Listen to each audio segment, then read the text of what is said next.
Well, we said buckle up. There was a lot going on in the dollar system, causing all sorts of problems at the end of September, and you knew it would be only a matter of time before all those ripples of illiquidity, lack of money supply, inelasticity began to affect more than just the UK, more just the UK gilt market. What's going on in Switzerland? Now, Switzerland is an important country for various reasons, and the dollar system may be especially so because it is historically, of course, a money center, a major Eurodollar hub where US dollars are transited back and forth all over the world. Now, last week, the Federal Reserve reported that the Bank of Switzerland had drawn 3.1 billion in overseas dollar swaps. It had been the first major draw on dollar swaps since the end of last year. So immediately people began to say something's going on here. And their initial target, or at least the initial thought was, well, that's just Credit Suisse, right? I mean, Credit Suisse has been in the news, bad bank, breaking it up, can't raise capital. It's a troubled institution. So it might seem to make sense that Credit Suisse having funding problems, maybe they're the ones drawing heavily on the Federal Reserve's, well, not drawing on the Swiss National Bank, which has swapped dollars with the Federal Reserve. Remember, the Fed keeps everybody at arm's length because it can't transact with overseas counterparties. But is that what's really going on here? The answer is no. There is a lot more going on here, and it doesn't look like this is just Credit Suisse. Now, Credit Suisse may be involved, but a lot more isn't going on than just that one bank. And as we said, you could see the trouble coming. It's been brewing. And we just got the results for next week's, or what will be today's dollar auction from the Swiss National Bank, and it is double the size of last week. We're up to 6 billion. Before we get into all those details, I'm Jeff. This is Eurodollar University, and this is the time in the video where I tell you if you're watching this on Emil Kalinowski's YouTube channel, you need to wander over to the Eurodollar University YouTube channel because before too much longer, the videos are going to be uploaded just exclusively on Eurodollar University. If you're listening on Apple or Spotify or any number of podcast outlets, you don't need to do anything. And if you're already at Eurodollar University's YouTube channel, thank you for coming over, subscribe, do all that stuff that they tell you to do with YouTube bells and whatnot. So Switzerland, 3.1 billion last week was auctioned. Now, how does the dollar swaps work? The Federal Reserve only really isn't involved that much at all. They enter into an agreement with this, in this case, the Swiss National Bank. It's a standing agreement where the Swiss National Bank auctions dollars off every week. There's a weekly dollar auction, which usually nobody attends. There's no bids there. There's nothing going on. So the Federal Reserve, Swiss National Bank, should there be participation in a Swiss National Bank auction in US dollars, the Swiss National Bank would then go to the Federal Reserve and swap francs for dollars. So the Fed ends up with francs on its balance sheet. The Swiss National Bank ends up with dollars on its. They agree on exchange rates so that there's no currency risk in either direction. Interest rates are settled. They're already set out in the provisions. So as far as the Federal Reserve is concerned, there's just a bunch of book entries. Now, the Swiss National Bank, they do these auctions. And last week, again, as I said, 3.1 billion offered at 3.33%, which is a higher rate, a penalty rate, which is what it's supposed to be. Walter Badgett. But it wasn't just one bank. There was actually nine participants who successfully bid at that auction. So there was 9 banks that needed 3.1 billion in funding. As I said, that's the most, by far the most drawn from any overseas dollar swaps anywhere in the world since the end of last year. 3.1 billion is rather significant here. But then today, and the number, before we get to that, the 3.1 billion hasn't even hit the Federal Reserve's weekly statistics yet because the auction was conducted and settled on October 6th. You don't even see this dollar swap operation if you go to Fred or any of the other data providers outside of the Federal Reserve Bank of New York's own books.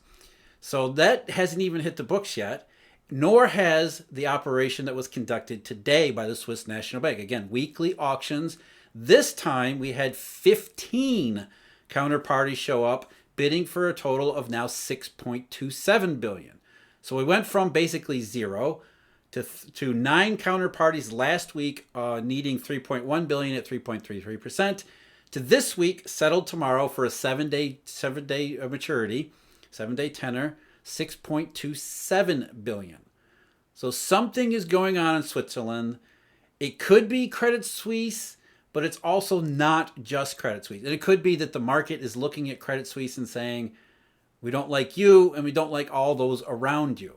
But I don't think that's the case. I think it's much more significant than that, particularly because it's Switzerland. Switzerland is, as I said, a money center hub for the global monetary financial system anyway, especially when it comes to US dollars. So it is more likely, in my opinion, that there are banks from all around the world who have subsidiaries operating in this jurisdiction who are then bidding for US dollars from the Swiss National Bank, purposely using Switzerland to mask their location.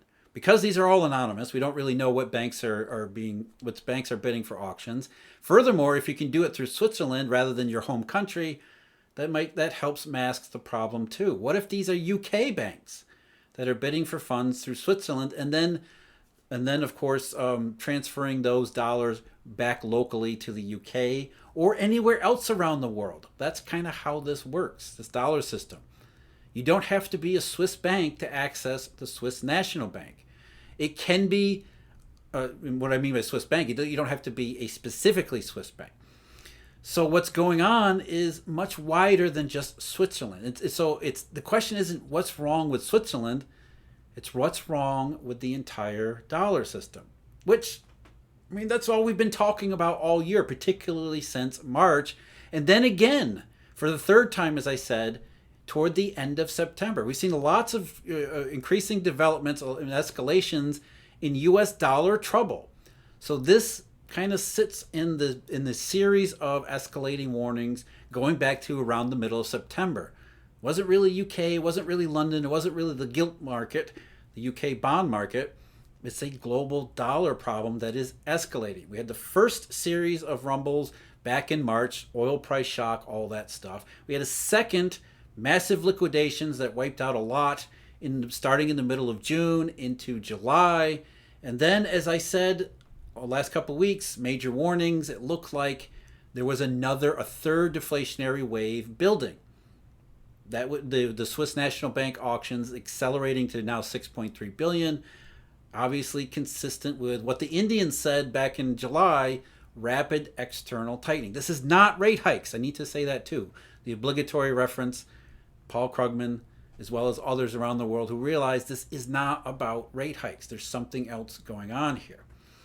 Another thing that we can look to, as I said, during the last couple of weeks of September leading up to October, we had T-bill rates that were ridiculously low, collateral shortage, SOFR rates which were ridiculously low, again, collateral shortage, all sorts of indications. And let me throw another one out there. Japanese government bonds, not bonds, but bills, the J-bills. The 3-month J-bill had got down as low as minus 26.9 basis points toward the end of September into early October. Now, Japanese 3-month government bond or government bills, definite Eurodollar collateral shortage indication. Emil and I did a podcast on that relatively recently. Check that out if you're interested in the details about why Japanese government bills are such a key indication for US dollar or Eurodollar funding behavior around the entire world. So again, SOFR T-bills, even though SOFR has gone back to 305, where it should be, T-bills are still a little soft. Japanese government bills, the 3-month bill, from around minus 26 or minus 27, it's back up to minus 16, but that's still an incredibly low rate. So funding problems, collateral. And here's another one that escalates, one that I watch all the time. Federal Reserve Bank of New York custody of foreign-held treasuries. So foreign governments and central banks own lots of treasuries as reserves, as we know. And a lot of those, used to be more than 3 trillion, now it's less than 3 trillion, were held in custody at Federal Reserve Bank of New York, sort of as a correspondent accommodation. Essentially, you're going to need dollars transiting in and out of the United States anyway, so why not just hold the treasuries? with the Federal Reserve branch in New York because that's where a lot of this stuff happens. What we see, especially since 2014 in particular, is that the amount of treasuries in custody at FRBNY on behalf of these foreign holders, it tends to rise and fall with dollar shortages, with the dollar's exchange value. Actually, the dollar's exchange value goes up. The custody, the amount reported in custody at the Federal Reserve Bank of New York tends to decline, because those two things are essentially symptoms of the same thing, a dollar shortage. Dollar rises in exchange value, financial indication. It's a margin call, as some people have started saying, finally recognizing what's going on with the US dollar. And of course, foreign governments use their treasuries whenever confronted with a dollar shortage. And I say use doesn't mean they don't always sell them. Sometimes they're transferred as collateral in term repos, perhaps some contingent liability derivative transactions. Anyway, whatever reason, they leave for the Federal Reserve Bank of New York's custody and then disappear off into the ether. Over the last couple weeks of reported data, and we just got the updated for last week, through October 5th, which is when all the Switzerland stuff began, we had 67 point something, going off of 67.3 billion, I think it was, 67.3 billion in U.S. Treasuries disappear from Federal Reserve Bank of New York custody over these particular 2 weeks. How much is that? I mean, 67 billion is a lot. In any 2-week period, there's only been a handful of instances where we've seen a bigger decline in a 2-week period. Obviously, March of 2020, that's going to be a big one. Another one was in March of 2014. Russia was hit with sanctions and, of course, had to redo all their stuff. So they sold a lot of their treasuries to raise liquidity so that they could transfer before the sanctions hit. And another one, back to November and December of 2011. Back then, it was nowhere near 67 billion. It was only about 40 billion in any 2-week period. But what's interesting about December 2011, another outbreak or another use of Federal Reserve overseas dollar swaps, consistent with that type of a funding interruption and disruption, that we have the marketplace starved of dollars, central banks around the world at least trying to do something about it, including using their own treasuries and, where possible or on occasion, accessing the Fed's overseas dollar swaps. So it's consistent what we see in this particular data piece. Japanese 3-month government bond bills, SOFR, T-bill rates, all the stuff that we've been talking about, swap spreads that have, especially the 30-year swap spread that just tanks, just collapsed down into the minus 40s and at one point minus 50. So all these warning signs that funding difficulties are continuing to escalate. But I hear you say, the Fed's on it. We've got these dollar swaps. These dollar swaps are available for a reason. And if banks, even if they're not Swiss banks, if banks are accessing these dollars in Switzerland, must be okay, right? Well, first of all, take a look around you. Does it look like everything's okay? Does it look like the Fed is being effective at alleviating dollar funding problems in any sort of major fashion? Of course not. The overseas dollar swaps are worthless. They're useless.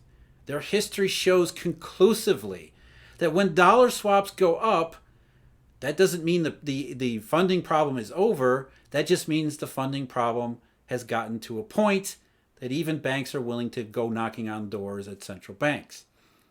Perfect example, not just 2011, of course, but that's a good one. The third heaviest use of overseas dollar swaps in that period, starting in December 2011, European sovereign debt crisis, which was really a repo crisis, Italian debt in particular. March of 2020, another case where dollar swaps accelerated, or dollar swaps were available, nobody used them, global crisis anyway. And then, the first example is probably the best one. Starting in December of 2007, the Federal Reserve instituted these overseas dollar swaps in December of 2008, 2007. So obviously, if the dollar swaps had worked marginally well, would we have had Bear Stearns and everything happen in March of 2008? Well, maybe you could say Bear Stearns is domestic. What does the overseas dollar swaps have to do with Bear Stearns? It's a dollar system. There were 67 some billion in overseas dollar swaps drawn during the summer of 2008, long before we got to Lehman Brothers and AIG in the middle of September. So 67 billion in dollar swaps were already open and active to foreign counterparties, the 5 central banks that had initial counterparties in the middle of 2008. Did that prevent what became the global monetary, not financial crisis in 2008? And then, of course, overseas dollar swaps swelled, exploded to almost 600 billion during the worst global monetary panic since the Great Depression. During the worst global monetary panic since the Great Depression, we had this 600 billion in dollar swaps open and active. Did they help keep the crisis from happening? Did they soften the crisis? Likely no. When dollar swaps go up, like anything else on a central bank's balance sheet, that's when you know something is really wrong. Now, going back to Switzerland, 6.7 billion is a drop in the bucket. It's not a proverbial drop in the bucket. It is a real drop in the bucket. It's not a huge amount. But 6.7 billion in this context means something. Now, what it ultimately means, we're going to find out shortly. And what markets are saying, and what I believe one reason why curves have been so upside down and so persistently inverted ever since that last deflationary wave in middle of July, is not just because the economy is poised precipitously toward recession, but there is massive gross deflationary potential all throughout the world. Rapid external tightening that has nothing to do with rate hikes. As I said last couple of weeks, major warning, we saw them in September. They're continuing to go right on through October. So, as I said at the beginning, buckle up. This thing isn't done just yet. Thank you for watching. As always, thank you to Eurodollar University members. If you're interested in becoming a member or any other subscription products that I offer or in partnership with Stephen Van Meter, just check us out at eurodollar.university or go to marketsinsiderpro.com. And thank you for watching again. As I said, thank you to all our members. We'll see you again next time.